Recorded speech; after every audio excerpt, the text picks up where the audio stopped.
Si tita, may papagawa ba siya? Huwag na pa yung ano pa.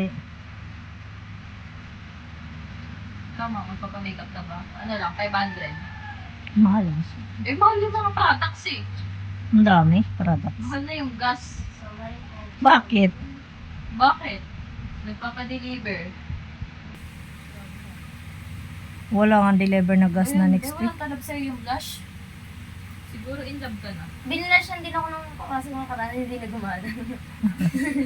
Kasi? Pati yung foundation niya sa akin hindi gumana, wala. Bakit?